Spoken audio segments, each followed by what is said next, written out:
Bits మీకు మరిన్ని కావాలంటే ఈ ఛానల్ని సబ్స్క్రైబ్ చేసి మీ ఫ్రెండ్స్కి కూడా ఈ విషయాన్ని షేర్ చేయవలసిందిగా కోరుచున్నాను. ఇంకా ఇటువంటి రకరకాల మోడల్ బిట్స్ మీకు రోజు అందించడానికి ప్రయత్నం చేస్తాను. ఇప్పుడు డిఎస్సి మోడల్కి సంబంధించి ఒక వస్తువును 108 రూపాయలకు అమ్మడం వలన 10% నష్టం వచ్చినది. అయినా 15% లాభం రావడానికి దానిని ఎంతకు అమ్మాలి? ఇక్కడ ఈ మోడల్ బిట్స్ని చాలా ఈజీగా సాల్వ్ చేయొచ్చు. ఇప్పుడు అమ్మడం అంటే అమ్మి ఉన్నారు అంటే అక్కడ అమ్మకం వేళ. ఈ అమ్మడంలో ఏముంది? 10% లాస్, 10% లాస్ ఉంది. ఇక్కడ 10% లాస్, నష్టం ఉంది. అంటే మొత్తం 100%లో 10% నష్టపోయారని అర్థం. ఈ సందర్భంలో అమ్మకం విల యొక్క పర్సెంట్ 90%. 90% వాల్యూ ఎంత? 108 అని గమనించాలి. అయితే మరలా అదే వస్తువు మీద 15% లాభం అంటే 15% లాభం. ఈ సందర్భంలో కూడా అమ్మకమే. ఇక్కడ 15% లాభం ఉంది. ఈ అమ్మకం విలలో 15% లాభం ఉంది. కాబట్టి 100కి 15 యాడ్ చేయాలి. ఇప్పుడు ఏమవుతుంది? 115%. ఇది ఫైండ్ అవుట్ చేయాలి. ఇప్పుడు ఈ పై వరుసతో పోలిస్తే క్రింది వరుసలో శాతం పెరిగింది కాబట్టి మనం ఏం వేయాలి? ఎక్కువ బై తక్కువ వేయాలి. ఎక్కువ అంటే 115/90 ఇంటూ 108.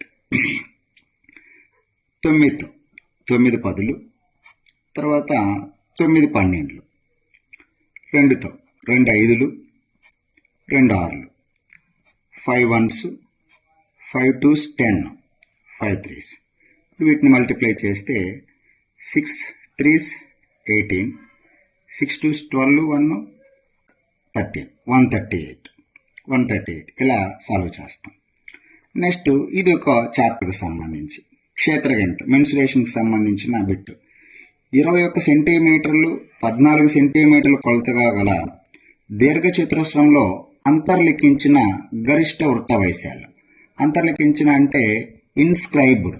ఇప్పుడు ఇదొక రెక్టాంగిల్ దీర్ఘచతురస్రం. దీని length 21 centimetres, breadth 14 centimetres.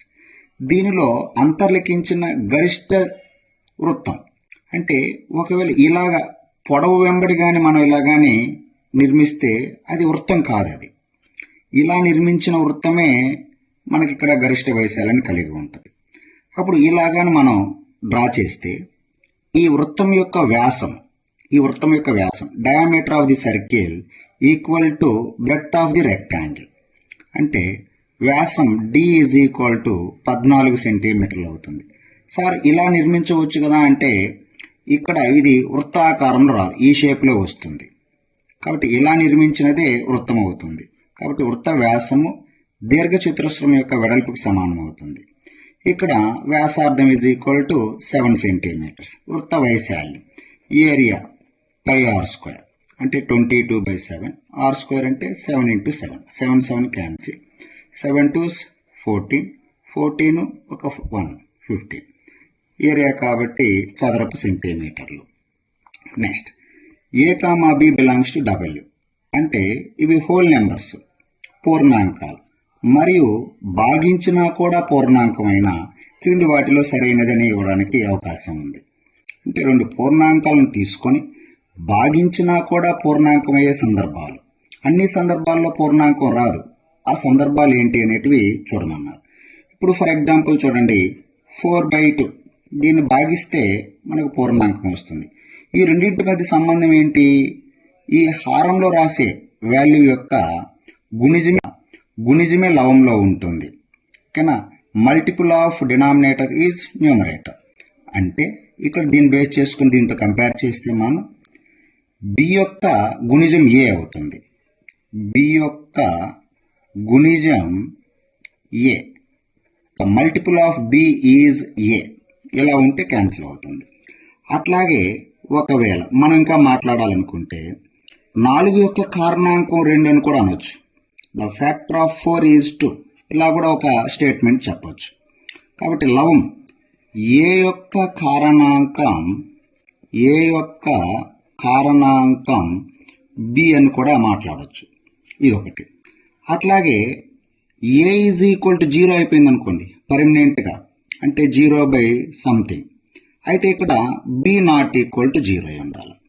A is equal to 0, B అంటే డినామినేటర్ ప్లేస్లో 0 కాకుండా ఉండే వాల్యూ పెట్టాలి. అలాంటప్పుడు కూడా అదేమైపోతుంది, పూర్ణాంకం అవుతుంది. అంటే a is equal to 0, b not equal to 0 ఇలా కూడా జరిగి ఉండాలి. ఇంకొక కండిషన్ ఏం చెప్పొచ్చు అంటే బి ఈజ్ ఈక్వల్ టు పర్మనెంట్గా 1 అయిపోయింది అనుకోండి, అంటే సంథింగ్ a/1 అంటే ఏ, ఇది కూడా పూర్ణాంకం. ఇలాంటి సందర్భాల్లో మనకేమొస్తాయి, భాగించినా కూడా పూర్ణాంకం వస్తుంది. కాబట్టి డిఫికల్టీ కలిగినప్పుడు ఇలాంటి బిట్స్ అడగడానికి అవకాశం ఉంటుంది.